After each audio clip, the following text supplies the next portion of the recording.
Why is Canon's latest cinema camera $400 cheaper than their flagship hybrid? Well, one is a 45 megapixel hybrid beast, and the other is a dedicated filmmaking tool that can actually save you some money while delivering incredible results. So I'll be putting the Canon C50 and the Canon R5 Mark II in a head-to-head test to see which one is better for you.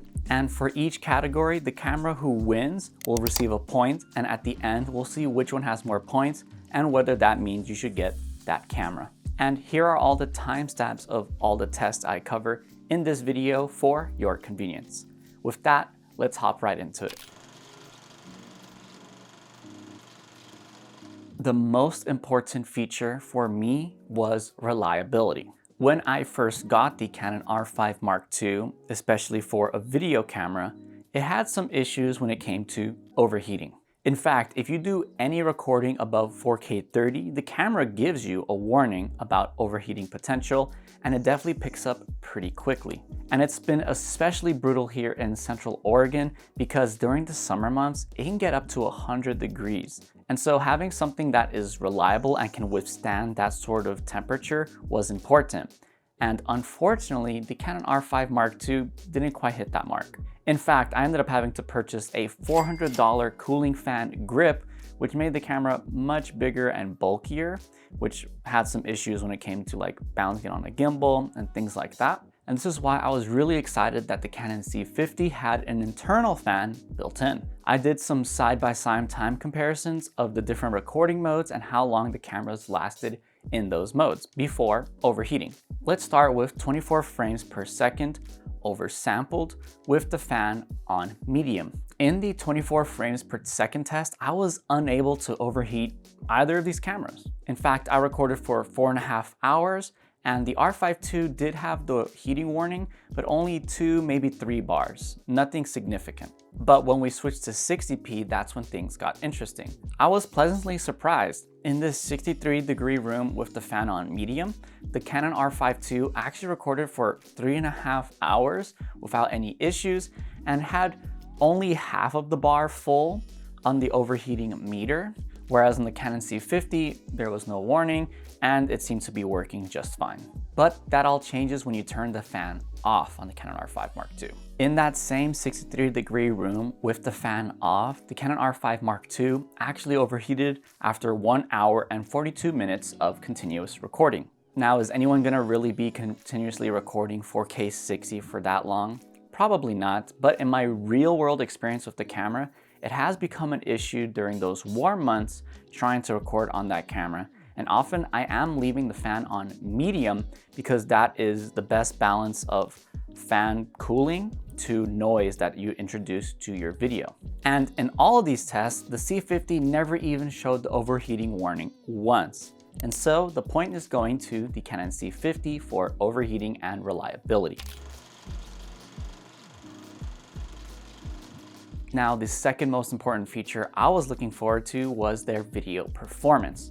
In fact, one of the reasons why I got the Canon R5 Mark II was for its improved video performance, introducing C-Log 2. But let's cover the C50 features first. The C50 can record 7K raw video internally up to 60 frames per second. You get oversampled 4K video up to 60 frames per second. And you can record 4K video from 24 frames per second all the way to 120 frames per second. You have a dual base ISO in C-Log 2 and 3 at 800 and 6400. You do not have IBIS in this camera. You have open gate recording, vertical crop recording, which allows you to actually record both horizontal frame and a vertical crop frame. You also have proxy, dual, and relay recording, and you get anamorphic D-squeeze, and all of the different monitoring tools like waveform, false color, zebras, and peaking without any limitations. In fact, you can have all of these on at the exact same time and the camera won't stop you. That's a bit different from the Canon R5 Mark II.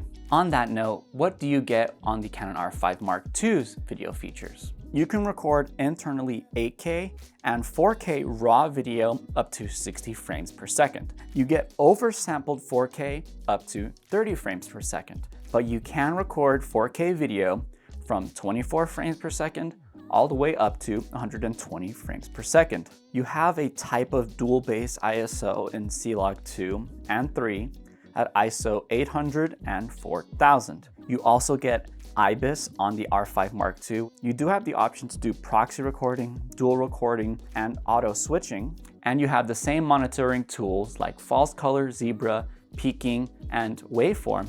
However, switching between them will actually lock some of the other features. So if you have false color enabled, you can't have any of the other features enabled. And so it becomes this balancing act where I'm constantly having to turn on and off these different monitoring tools just to see a specific one that I need. And that's a big quality of life bonus for the Canon C50. But all in all, both these cameras have amazing image quality and perform great for video. The biggest downfall of the R5 Mark II is actually that lack of 4K 60 oversampled, because I do find that it looks a little bit too soft for my liking. But I do think the point's gonna have to go to the Canon C50 for some of those updated modern features, the better monitoring tools, and open gate recording.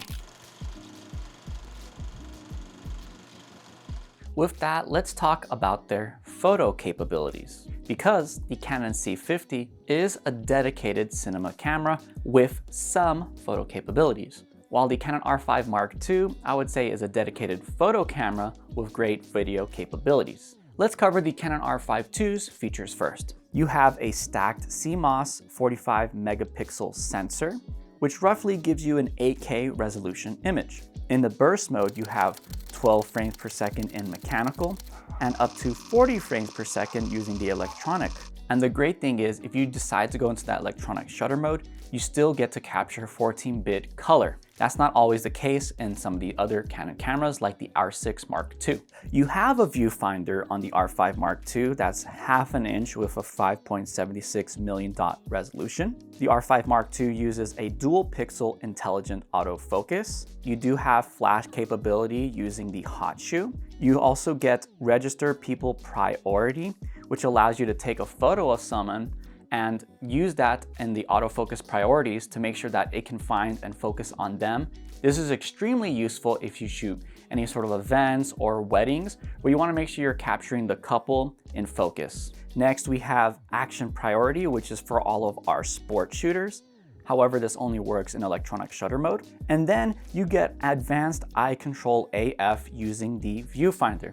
This allows the viewfinder to actually track your eye movements and autofocus in that area that you point at. This is a really cool feature that I don't get to use as much as I'd like, to be honest, but the few times I have, it really is super intuitive and easy. Now let's go over to the C50's photo capabilities. The C50 gets a CMOS 32 megapixel sensor, which is roughly a 7K resolution image. In the burst mode, you don't have a mechanical shutter, so you only have the 40 frames per second electronic.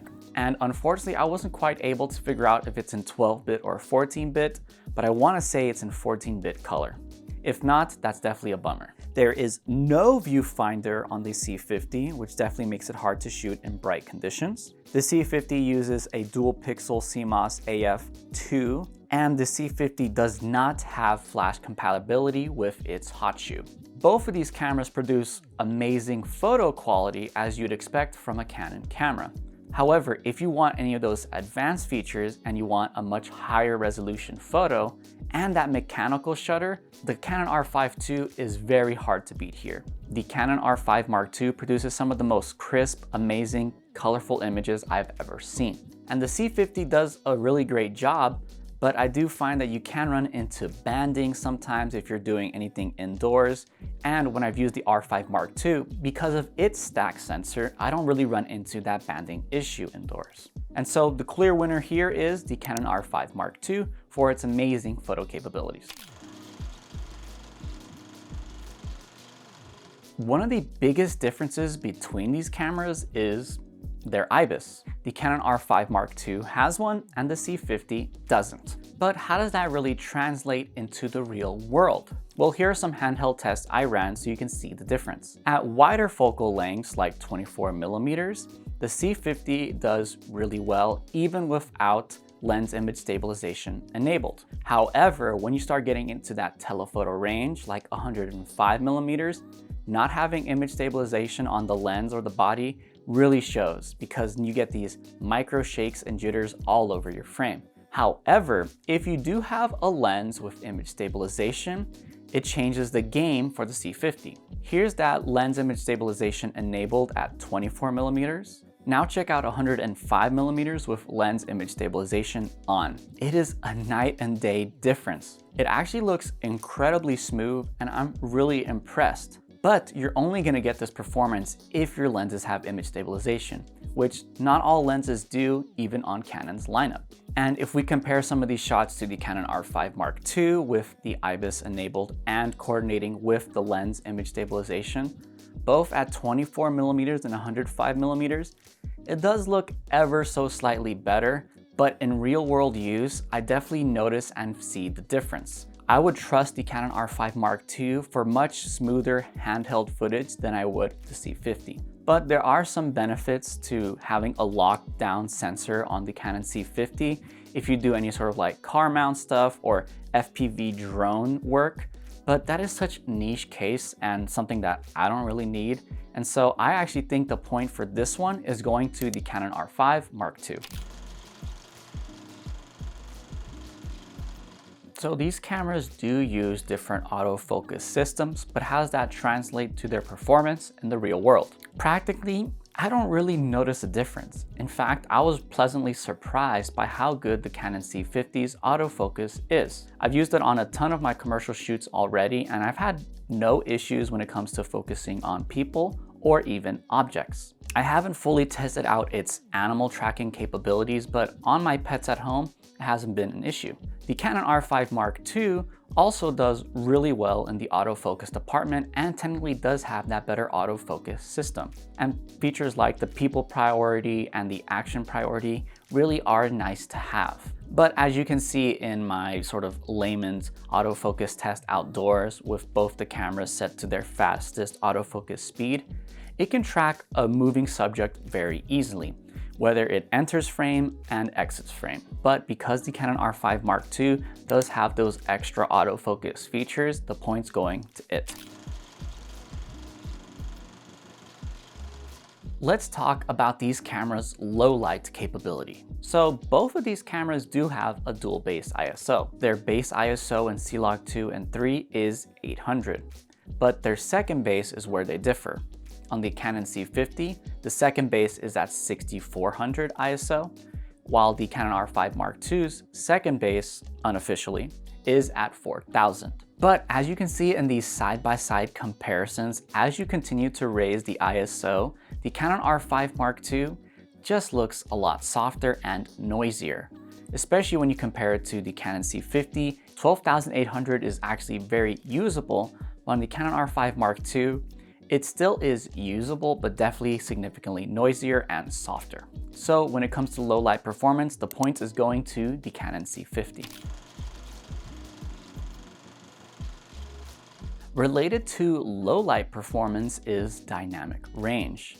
How well do these cameras capture the difference between the dark parts of your image to the bright parts? Well, Canon actually rates both of these cameras to have the exact same dynamic range at 16 plus stops of dynamic range. However, I wanted to put this claim to the test, and so I ran a very simple test. For each camera, I had the same settings, base ISO of 800 with the same lens on the same location with the same lighting. And what I did was I set an exposure for 0 on the light meter, and then I went up to 3 stops overexposed and brought back the image. And then I went 3 stops underexposed and brought back the image. And so here are the results. In C-Log 2, both of the cameras can actually be recovered very well when overexposed. The only issue you run into is when you recover it, you do have to add more contrast back in because the highlight roll off is much more gradual, and so it's a lot flatter. So when you recover that data, it's not as contrasty as it should appear. But up to 3 stops overexposed, you can recover a lot of that data. However, when it comes to underexposure, these cameras do kind of suffer.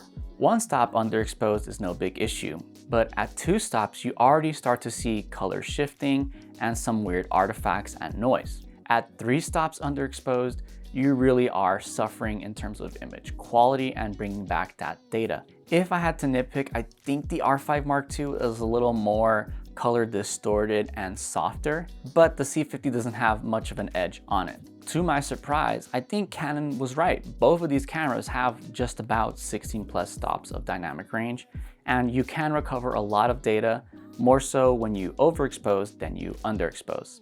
So on this test, I'm gonna give it a tie. Lastly, I want to talk about the ergonomics and design of each of these cameras. The Canon C50 is a new type of camera from Canon because it sort of deviates from their traditional hybrid mirrorless body setups. Even the Canon R5C was more of that mirrorless body setup than the Canon C50 is. And that's especially evident with the lack of the viewfinder on the C50. But what else is different? Well, the Canon C50 is a lot more compact and weighs 1.47 pounds or 670 grams for the body alone. You do have that internal fan, so you get a little bit of a thicker back end to the camera, but still very compact. The C50 has tally lamps on the front of the camera and on the top handle. On that note, you do have a top handle included that has XLR inputs as well for audio. You have mounting points on all sides of the camera, so you can mount this vertically without needing a cage. The buttons on this camera are very well placed, and all of them are customizable to so many different features that you can use. When it comes to ports, the Canon C50 has a full-size HDMI, the mic input, headphone input, the time code, a USB-C port, the remote terminal, and of course its electronic hot shoe. When it comes to the cards you can put in this camera, you have a CF Express Type B slot and a UHS 2 slot. And the LCD is a bit on the smaller side. It is a 3-inch 1.62 million dot resolution LCD screen. But what about the Canon R5 Mark II? The R5 Mark II also has a fairly compact design before the grip and weighs about 1.3 pounds or 588 grams for the body alone. But when you add that external grip, it definitely adds to its bulk and weight significantly. And if you decide to get that external fan, which I recommend for video shooters, that's gonna cost you an extra $400 on top of the R5 Mark II's already pricey $4,200 price tag. The R5 II also has a tally lamp, but only on the front. The buttons are very well placed and you're gonna be familiar with them if you're into the mirrorless lineup, but not all of them are customizable. You have the single mounting point on the bottom of the camera. For ports, you have a full-size HDMI, a mic input, headphone input, the USB-C port, a remote terminal, and the electronic hot shoe. For cards, it also accepts a CF Express Type B card and a UHS 2 SD card. The LCD screen is also 3 inches, but has a resolution of 2.1 million dots. And of course, you do have that viewfinder on the R5 II for photos or getting a much more closer look to your image in video. It's very hard to tell you which one of these designs is better because it really does come down to preference. But I do really appreciate the top handle and all the mounting points and other features that the Canon C50 has built into the camera. And so for me, I'm gonna give the point to the Canon C50 for better ergonomics and design. So quick drum roll please, and the final results are... Now the point system doesn't really tell you which camera is better for you, so here's my personal verdict. I think if you're a filmmaker first or you shoot mainly videos, then the Canon C50 is obviously the better choice. You're getting much more reliable camera when it comes to overheating and performance. You get better audio inputs with that XLR top handle, and the cinema operating system has a ton of quality of life features like shutter angle, having all the monitoring tools that don't actually interfere with one another, and of course, open gate recording. These updated features to the C50 really make it a fantastic video camera. And if you do any sort of horizontal and vertical video recording, having that crop recording is really enticing. And what's best is the Canon C50 is $400 cheaper than the R5 Mark II, and you're still getting all those extra video features. But if you're more of a hybrid shooter or a photo first shooter, then the Canon R5 Mark II is the clear winner. You get amazing still performance using the mechanical and electronic shutter. You have one of the best autofocus systems out there with a ton of customizing features and registering people priority. You have IBIS, which allows for much better handheld footage, whether shooting in photo or video. And you have a viewfinder, which is great for sunny days and for having a point of contact when shooting your photos and videos. You're not gonna have all those fancy video features, and you are gonna lack for a fine 4K 60 image. But all in all, that's not a deal breaker, especially if you're primarily using it for photos. The R5 II is an incredible camera. I've loved using it over the last year and a half, and I will continue to use it, but it will be my B camera to my Canon C50 as the A camera. But what do you think? If you had to pick one of these cameras, which one would you choose and why? Let me know in the comment section below. If you enjoyed this camera comparison, you can check out my comparison of the R1 and the Canon R5 Mark II here. Thank you so much for watching all the way until the end. I appreciate every single one of you who do, and I'll see you in the next video. Peace.